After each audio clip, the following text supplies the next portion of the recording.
President Rodrigo Duterte has promised to bring sacks of money for his party mates when he campaigns for them in the 2022 elections.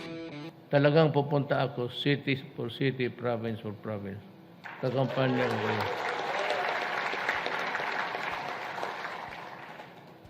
Pero saka magdala ako ng maraming pera.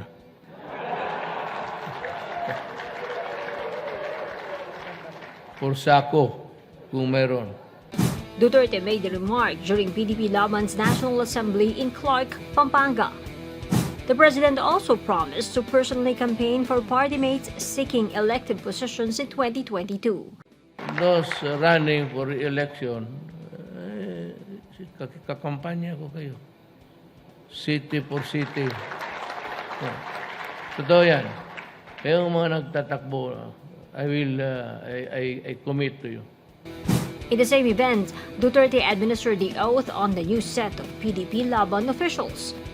The National Assembly saw the ouster of Senator Manny Pacquiao as PDP-Laban's president. Pacquiao was replaced by Energy Secretary Alfonso Cuse.